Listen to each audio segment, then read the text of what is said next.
You guys, we have all been waiting for this video. When am I going to be cutting this car up? Well, it happened. Bear in mind, you guys, Chris nor I have ever done any work like this. We have zero bodywork experience, zero experience welding, zero experience cutting up cars. So sit back, relax, and enjoy the video, you guys. After all of the content, we'll talk a little bit about what was done to the car, the process we used, and what are the next steps.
Looks pretty damn good. Even if you were to paint that, that would look good, but you're gonna have a little bit more attachment there. See, the only thing I would do differently here is I might take, if I were you, I would just scrape away a little material right there, unless we could bring this out further. Does that have movement in it? Does this come out further if you wanted to? The like skirt? The bolts? Yeah. We're gonna have to do we'll have to do body work. Yeah, this right here to me, I mean, once we attach it maybe, but I feel like we need to go a little more in. I think that we want to save as much material as possible. You know what I'm saying? Thing? Yeah, on the outside, don't you think? Because like we're gonna countersink and then shave away. I'm kind of with you though on this because of this lip right here. Like you sort of get a weird contour. You'll see it as glossy paint. So this is actually pretty nice. Like once you attach this, yeah, it's not bad. This just needs to. Yeah, and all that's really leaving it out right now is because of that inside fender well that will be cut. If we cut like straight up, like boop, and then just right over that arch, you know, the original arch along there, that I think that that's what we need to do. Yeah. As far as like drawing the line so we know where the top of this guy is. Oh yeah. Are you good right there? Yeah. I think right. So draw. This is not a final line. This is a preliminary, so we know how we don't cut past that. Yeah. Which we won't get close to that, but I'd rather have something to look at because we do not want to cut past that. Yeah, that's good. That just gives us an idea of, hey, that's way too far. Yeah. Like, don't cut past that. And so what I was thinking is like, if this is the edge, you know, kind of like that. I would even go like. Because all of this needs to go 100%. Yeah, I would even go in the middle of all this right here if I were you. Follow the arch, just an inch above the arch the whole way. Mm. Here and then here, right around here. I would go down. Yeah, right around there. Yeah, that's good. So slow down here. Let's see where we need to go here. So and then like that. Or I would come a little more like I would just exaggerate like this. So you're getting into this ledge. You're going. So maybe bring this down like that, and then like that. Mm-hmm. But I would, when you're cutting, cut above that line just a little bit because you're still really close to that edge. And here, see how high you are off of the edge here, and then you kind of dipped in. Yeah, that's good. That part's good. But I would just Like if I were you, I would make higher? this one. See how you like yeah, edge? That's why I follow with the fingers. You want to be like this, and then a little bit higher shoot up. Down. This is the edge right here. I think that's good. That's actually what I would go with. Yeah. And then just get that hole.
welding skills have improved already. So that'll be a lot better looking. I think we're actually good, man.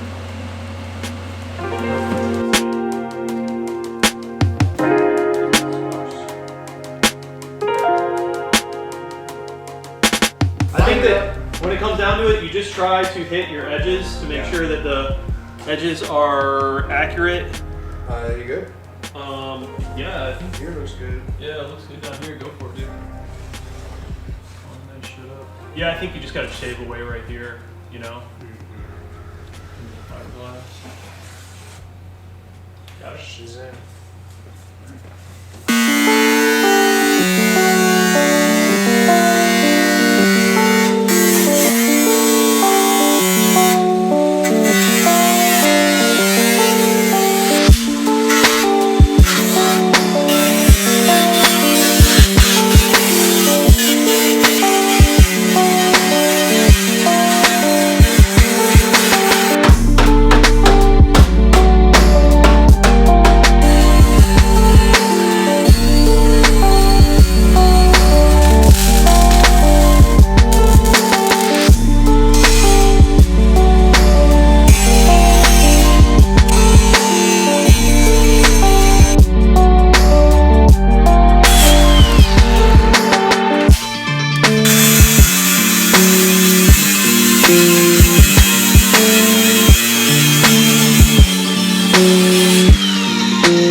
Just try to keep it as on there as you can. Like, don't try to be flattening it. Like, try to just get it in. You're gooping a hole because it feels like you don't want to make a hole again.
That stuff's hard to sand, so you don't want it to roll over where we're sanding.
Now this is going to be filled, like basically. Yeah, all of this will be filled. Yeah. We just want it flatter. I want to go flush here, but this I really don't know what to do with yet, right? We flush this Well, out, we don't need to worry about this. This is already shut stuff.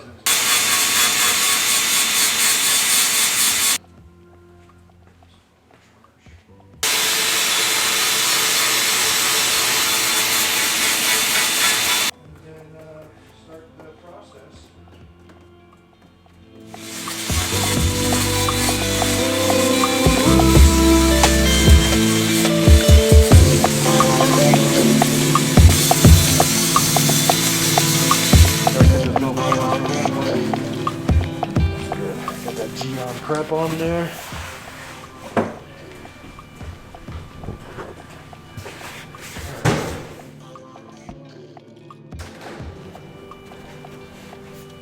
All pretty good stuff. Now it's going to be putting it on and taking it off. On to at the very end. Should be looking nice and pretty.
All right, so there you guys have it. We have officially completed the job up until this point. However, from here on out, it's going to be the body shop's work that needs to be completed. But I'm gonna give you guys a rundown of exactly what we did, the steps we took, and what is left to do. All right, so first things first, I gotta give a huge shout out to Chris for helping me out. Chris actually has a 135 and he's going through the exact same process as me, using all of the exact same parts. So we kind of wanted to knock mine out first and just get a little bit of experience doing it, and then he's gonna go ahead and start working on his. Nonetheless, as you can see, we have gotten even up to the point where fiberglass is on the car. And structurally, this thing is good. It is super sound, extremely sturdy. And personally for me, all of the structural stuff, that was the stuff that I wanted to do. I wanted to be a part of cutting the fenders. I wanted to be a part of panel bonding, riveting, and then of course the fiberglass. So the big discussion with this conversion when you run fiberglass flares is people run into issues with the rear flares cracking. What I noticed is a lot of people, when they were doing the body work on their cars, they weren't using real fiberglass. They're actually using fiberglass filler, which is almost like it's an epoxy that has fiberglass hairs in it. However, we did legit fiberglass. As you guys saw, we laid down the resin, laid down the mesh, resin, mesh, resin. We ended up doing 3 layers of fiberglass, which should be plenty for this car. You can actually pull on the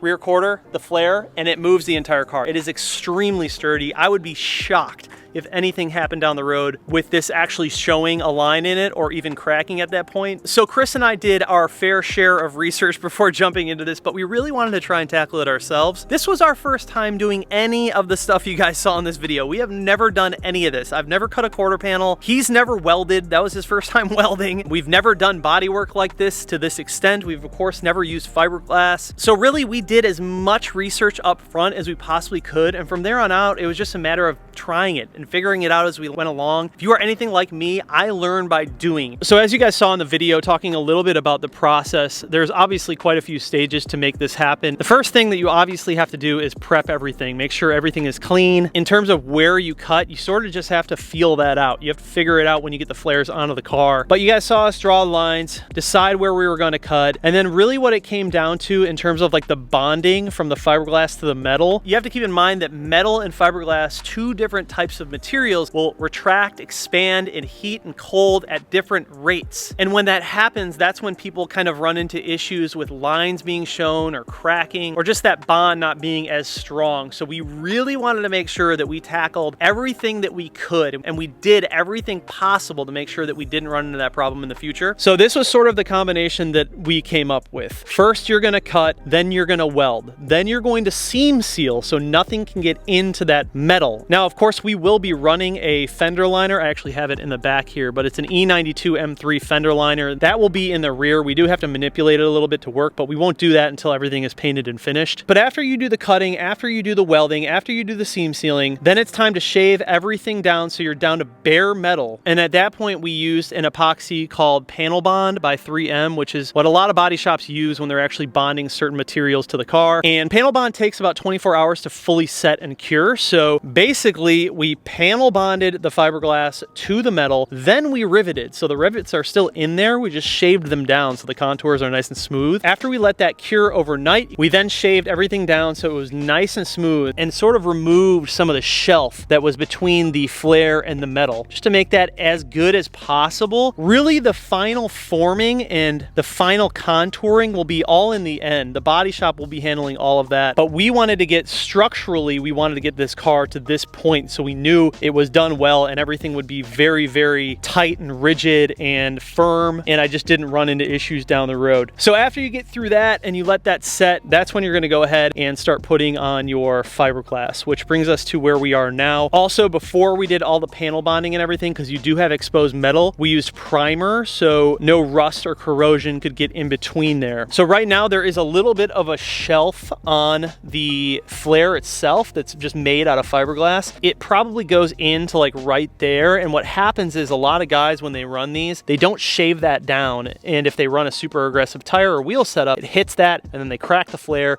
or they crack their seam right here. All kinds of issues, and I've seen that happen multiple times. So what you have to do is you really have to shave in on the inside. You have to shave in that shelf so you can just run your desired aggressive wheel tire setup. Obviously these are not the wheels and tires I'm going to be running on this car when it's finally done, but we will be running a more aggressive wheel and tire setup, so we want to make sure that, you know, we don't run into issues with that rubbing down the road, so we will shave that off too. So what is left for the body shop? Basically, the body shop is going to be handling all of the smoothing this out. This all has to get sanded back down. There's going to be a lot of waves and everything just built up from all of the fiberglass that we use, so all of that is going to get smoothed out. And you can see, I mean, we haven't done any body work, but these line up really, really good. So there isn't really too much issue. Obviously in here, here, all of this is gonna get sanded out. Of course, all this will get sanded down. It's gonna be nice and smooth. I think that where you're going to see a lot of the bodywork happen is kind of the shelf right here from the flare to the quarter panel, because there is quite a big drop. So this is sort of where you will end up using filler like Bondo, and try to use as little Bondo as possible, because really Bondo should just be used for any of the smaller imperfections, but you don't want to obviously use it for like structural stuff, because Bondo can crack over time. It's not as strong as like real fiberglass or even fiberglass filler at that point. So the Bondo will just be like touch-ups, like little things like this, touching that up, making sure it's all nice and smooth, filling in any little pockets. But I didn't want to go past this point, because when I take this to the body shop's going to do all the work and the painting. They will want to shape this their own way, and everyone kind of has their own style when it comes to that. And of course, they're going to have way more experience making this as smooth and as good as possible. So from here on out, it's going to be their job. But I definitely wanted to tackle as much of this as possible myself, and I'm really glad I did, because I learned so much. And down the road, I'm going to have a little bit more experience with doing it again. So you can see here, this is a little bit too far out. That's all going to have to get shaved down to kind of meet the rear bumper a little bit better, but really not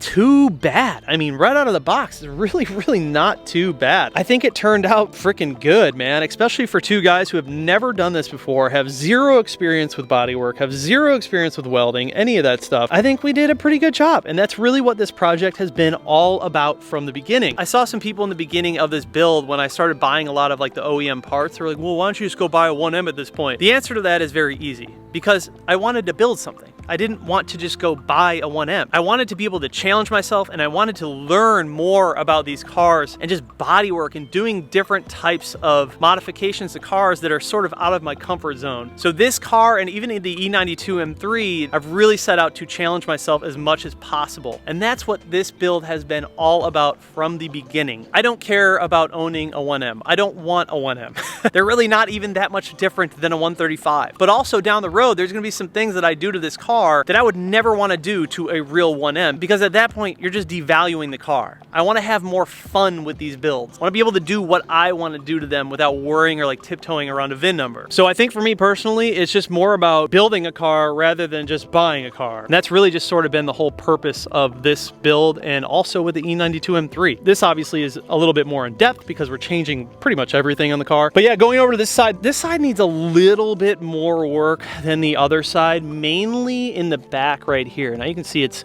sticking out a little bit.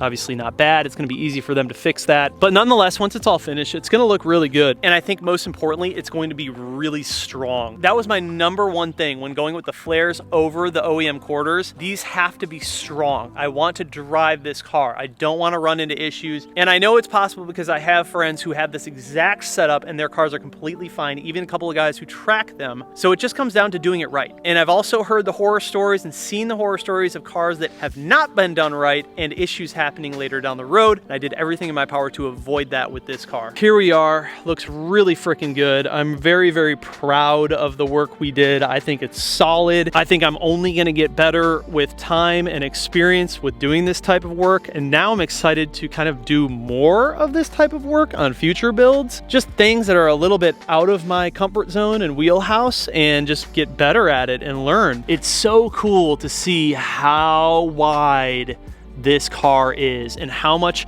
wheel and tire it's going to be able to eat with these super wide arches in the back. It's hard to tell with this car on camera, but I mean, it's such a short, stubby car that when you widen it like this, it looks extremely wide because of how small it is. So it's really cool to see it in person, just sort of coming to life slowly but surely. So if you have made it this far in this video, thank you so much for watching. It's been a longer one, but this is a long overdue video. I was waiting on these arches for over, I think it was like right around 4 months, so it took a long time to get these. But yeah, I'm happy with my decision. I think this is gonna be the perfect setup for this car. You know, it's not a real 1M. I'm not trying to make it that, and that's kind of why I didn't go the OEM quarter route. I wanted to be able to do this stuff myself, and if I did the OEM quarter, it would be a glass out job. It would be a lot more body work, way more expensive. The quarters alone are $1,500 per side, and they're special order from Germany. There is no telling how long it takes for them to get here. Could be 2 months.